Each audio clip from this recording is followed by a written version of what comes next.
आईचे मन म्हणजे मंदिर, गर्भ म्हणजे त्या मंदिरातील दीप.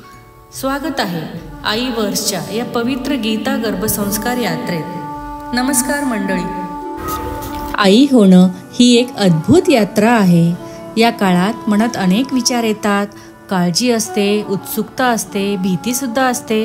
अशा वेळी गीता आपल्याला स्थिरता, धैर्य आणि प्रेम देणारी सखी ठरते. गीतेतील प्रत्येक श्लोक म्हणजे जीवनाचा प्रकाश किरण. आणि गर्भधारणेदरम्यान हे श्लोक केवळ आईलाच नाही तर गर्भातील बाळालाही सकारात्मक संस्कार देतात. संस्कृत श्लोकाचे उच्चार हे फक्त शब्द नाहीत, ते स्पंदनं आहेत. ही स्पंदनं मन आणि शरीर दोन्हीला शांतता देतात.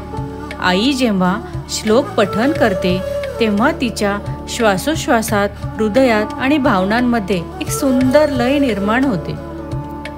ही लय बाळापर्यंत पोहोचते आणि त्याच्या मनावर संस्काराची छाप उमटवते. चला तर मग पाहू आजचा श्लोक. नहि प्रपश्यामि ममापनुद्यात् यच्छोकम् उच्छोषणम् इंद्रियाणाम् अवाप्य भूमौ अस्पत्नं वृद्धं राज्यं सुराणाम् अपीच अधिपत्यम. या श्लोकाचा अर्थ असा आहे की अर्जुन म्हणतो, हे कृष्णा, माझ्या मनातील हा शोक जो माझ्या इंद्रियांना अगदी कोरडे कोरडे करतो आहे, तो कशानेही नाहीसा होईल असं मला दिसत नाहीये. जरी मला पृथ्वीवर किंवा देवांच्या राज्यावरही अधिपत्य मिळालं तरीही माझा हा शोक काही कमी होणारा नाहीये. चला तर आता आपण पाहूया गर्भवती आईसाठी काय संदेश आहे. तर मातांनो, या श्लोकाचा संदेश असा आहे की बाहेरचं वैभव, संपत्ती किंवा सत्ता कधीच खरी शांतता देऊ शकत नाही. मनशांती ही आतूनच मिळते. गर्भधारणेच्या काळातही अनेक बाह्य गोष्टींवर आपला फोकस जातो. डॉक्टर भेटी, तयारी, वस्तू, भविष्याची चिंता. पण खऱ्या अर्थाने गर्भाला हवी असते ती आईची शांती, विश्वास आणि प्रेमच. तुम्ही स्वतः शांत राहाल, हसाल, विश्वास ठेवाल तर तुमचं बाळही तेच आत्मसात करेल. आजचा गर्भसंवाद.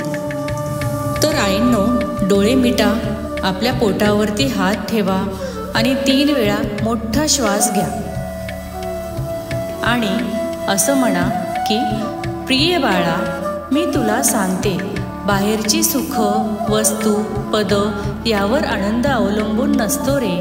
खरा आनंद आणि शक्ती ही तुझ्या आतच आहे. तुझ्या मनात नेहमी शांती, स्थिरता आणि प्रेमच असेल. तू जिथेही जाशील तिथे तू समाधान शोधशील. तू कधीही दुःखात हरवणार नाहीस, तर धैर्याने उभा राहशील. कारण तुझं हृदय ईश्वराच्या प्रेमाने नेहमी भरलेलं आहे. आणि बाळा, आईचं आणि घरच्या सगळ्यांचं तुझ्यावर खूप खूप जास्त प्रेम आहे. आजची प्रार्थना. हे भगवान कृष्णा, माझ्या गर्भातील बाळाला अशी ताकद दे की बाह्य जगातील सुख, दुःख त्याला डळमळीत करू नयेत. त्याच्या मनात तुझ्यासारखी स्थिरता राहो, त्याच्या डोळ्यात नेहमी प्रकाश राहो आणि त्याच्या हृदयात तुझं प्रेम कधीही कमी होऊ नये. हे दयामय, माझ्या बाळाला अशी आंतरिक शांतता दे की जिच्या आधारावर तो संपूर्ण जीवन जगेल. तर आज आपण पाहिलं की अर्जुनाचा शोक कसा गहन होता आणि त्यातून आपल्याला काय शिकता येतं. गीतेतील प्रत्येक श्लोक आईला आणि बाळाला आंतरिक स्थिरता आणि आनंद देतो. म्हणूनच रोज थोडा वेळ श्लोक पठण, अर्थचिंतन आणि गर्भसंवादासाठी द्या. याने तुमचं मनही शांत होईल आणि बाळालाही दिव्य संस्कार लाभतील.